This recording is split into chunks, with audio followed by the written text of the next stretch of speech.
Welcome to Battlestar Galactica Scattered Hopes, a fleet management tactical roguelite set during the Second Cylon War. You command a Gunstar, leading a fleet of survivors escaping the fall of the 12 Colonies. With the Cylon fleet hunting you relentlessly, your only chance to survive is to rejoin humanity's last hope, the Battlestar Galactica. In this gameplay overview video, we'll take a detailed look at the game's major systems and how they shape the unique trajectory of your runs. In Scattered Hopes, the core gameplay loop is structured by alternating phases of fleet management and combat. Fleet management phases offer a limited number of turns to prepare for the next Cylon encounter. During this phase, you'll manage scarce resources, upgrade your Gunstar and squadrons, train your crew, and explore points of interest. Various crises and in-fleet situations will also confront you with hard choices, affecting your fleet's survival odds. As commander, there are elements you'll need to monitor constantly to inform your decisions. First and foremost, the countdown until the next Cylon attack. Time is perhaps your most valuable resource in each safe sector. With each action costing turns and time-sensitive issues emerging constantly, you must prioritize your decisions, knowing the Cylons are inexorably closing in. Your fleet's overall status can be checked here. The hull bar shows how much damage your Gunstar can withstand in combat, whereas the fleet's health bar represents your survivors on board, their health and living conditions. Your run will end should any of these deplete entirely, your fleet will be destroyed, and all survivors aboard will die. Resources are the lifeblood of your survival. Scrap is used as general currency and as material for upgrades. Supplies are needed to solve urgent situations on board. Nukes serve as powerful wipeout attacks in combat. Tilium fuels faster-than-light jumps in combat and to explore points of interest. Aside from nukes, all resources can be produced passively by your Gunstar and civilian ships after each jump, should they survive combat. You won't be alone in this perilous mission to rejoin the Galactica. You can rely on your heroes, officers, and high-profile crew members that you can trust with important missions in and out of combat. These characters may be outstanding individuals with skills surpassing most, but they remain human. You'll need to keep an eye on their health and morale. Survivors in your fleet come from all walks of life: military, civilians, and even outlaws. Keeping an eye on in-fleet politics is vital to your fleet's survival, as a faction's influence and the rapport it has with you will greatly influence events triggered in your run.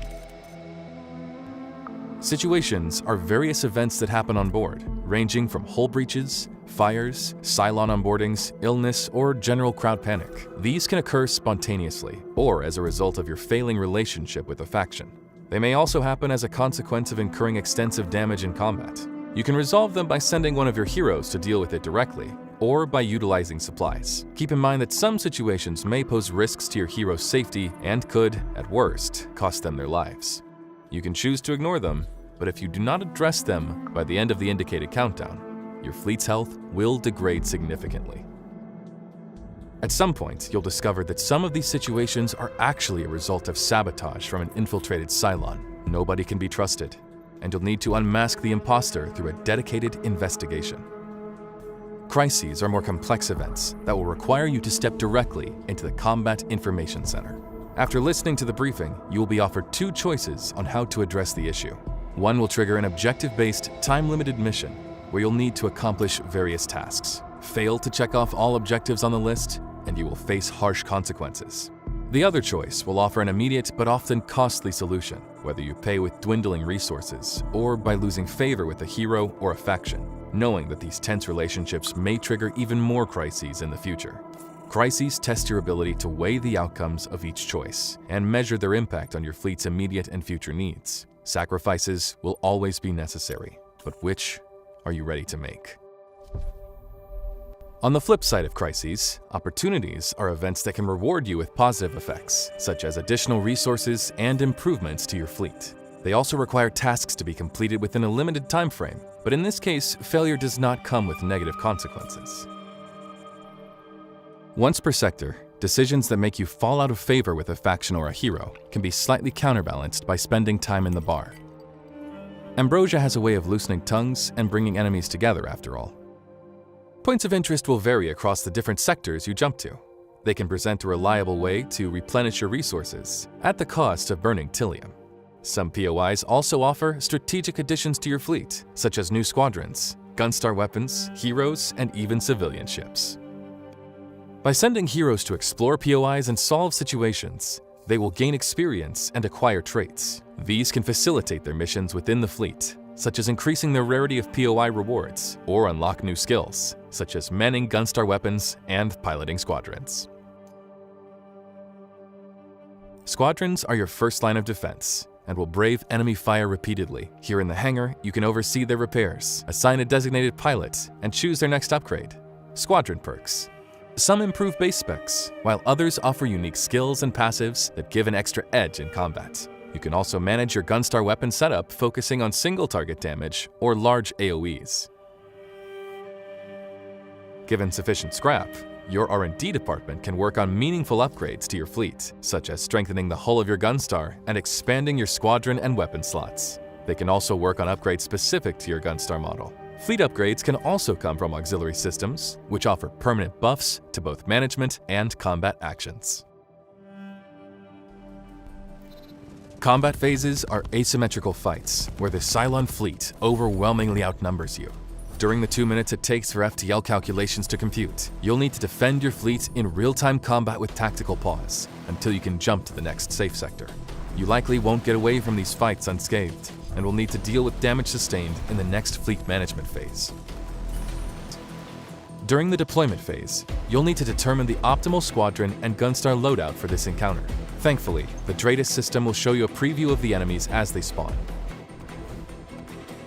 Combat is in real time, and you'll need to command multiple squadron units and weapons at once. Using real-time pause will allow you to assess the flow of the battle more efficiently. You can use this function at any time, testing each move with ballistic previews before you commit. Each of your squadrons has its own strengths and weaknesses. Not only do their base specs differ, but their unique perks, EMP, camouflage, on-field repairs, determine their strategic value during combat. As you progress in your run and apply more squadron upgrades, you'll come to understand how each unit can handle specific enemy matchups. Gunstars have different starting weapons according to your starting fleet, but you may acquire any type of weapon during your run. Some of them are activated manually with a targeting system, such as nukes and missiles. Others are activated automatically with areas of effect surrounding your fleet with automatic targeting. Cooldowns can be lowered with hero traits and auxiliary systems. Enemy units you encounter will be varied, attacking you at close or long range. Some may have special effects and buff their allies. You will also need to defend your fleet against the main ship, which can also use devastating weapons against your fleet. Once the FTL calculations are finally complete, you will need to recall your squadrons before you jump. If the situation calls for it, you can order an emergency jump at the cost of extra Tilium and leaving fighters behind. Should you survive the encounter, you'll be able to choose a reward, which varies between extra resources and blessings that cancel out negative consequences in the following management phase. Regardless of if you succeed in rejoining the Galactica, you will gain a resource you can invest in meta upgrades, faith. Enough of it, and you can drastically improve the survival odds of your next fleet by giving it a head start with extra resources, or upgrading the overall rarity of hero traits and squadron perks it will be offered. Trials are a series of feats and tasks you can complete during your run. Doing so will grant you knowledge, which unlocks access to new starting fleets, squadrons, and more. This gameplay overview video barely scratches the depth of Scattered Hope's systems. Stay tuned for more deep dive content.